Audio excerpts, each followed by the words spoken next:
I don't think people realize kung gaano talaga kalaki ang itinatayong airport sa Bulacan. Alam mo bang mas malaki pa ito kaysa sa buong Makati? Wow. Kaya ding magkasya ang 57,000 na basketball courts dito. Sa sobrang lawak ng Bulacan Airport Project, kayang pagkasyahin ng 2,700 na Philippine Arena dito. Hindi lang siya basta airport ha, parang buong syudad na siya. Ganito kalawak ang itinatayong New Manila International Airport sa Bulacan. Pero hindi lang ito tungkol sa bagong runway. Ito ay solusyon sa dekad-dekadang problema ng ating bansa sa airport system. Kasi alam mo ba, ayon sa maraming global ranking, ang NAIA ang pinaka-worst na airport sa buong mundo. At sigurado ako maraming mag-a-agree dito. Lalo na yung mga nakapunta abroad at tuwing lumalapag sa sarili nating airport, ramdam mo talaga yung downgrade. Pero yan ang nais ng tuldukan ng bagong airport sa Bulacan.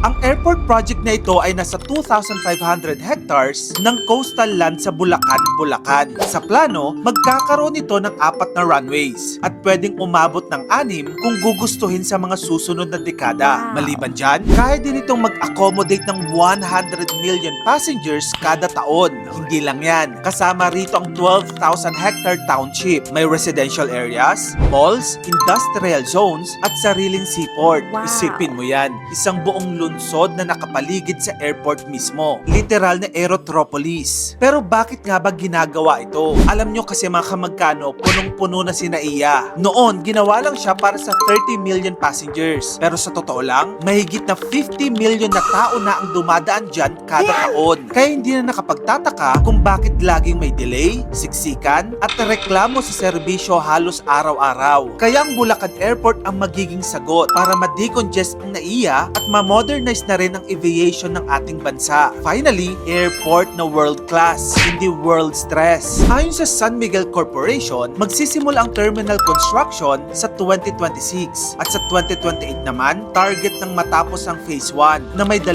runways at isang terminal na kaya agad mag-accommodate ng 35 million passengers per Wow. year. Eventually, lalaki ito para sa 100 million passenger capacity, triple ng kaya ng NAIA. Tapos, konektado na rin ito sa NLEX, MRT7, expressways at future subway papuntang Metro Wow. Manila. So pag bumaba ka ng eroplano, pwede ka nang dumiretso ng train pa QC o pa BGC. Pero ang tanong, magkano ang price tag ng bagong airport na ito? Ang sagot, 735 billion pesos ang budget. Kung isipin mo, halos kasing presyo na yan ng buong flood control budget ng bansa na binulsa naman ng iilan. Grabe, di ba? Ang challenge ngayon ay kung paano mapapanatili itong environment friendly kasi malaking parte nito ay reclamation project sa Manila Bay. Pero kung magtatagumpay ito, magiging isa ito sa pinakamalaking engineering project sa Southeast Wow. Asia. So yun na nga mga kamagkano, isang once in a generation project na gawa ng Pilipino para sa Pilipino. At kung matutuloy ito ayon sa plano, baka sa susunod na biyahe mo, hindi ka na may stress sa NAIA kasi nandyan na ang Bulacan Airport. Ang airport na bubukas ng bagong era para sa Pilipinas. Kung gusto mo pa ng mga pang insightful contents, dito lang yun sa channel ko kaya mag-follow ka na. Mag-subscribe ka na rin sa aking bagong YouTube channel.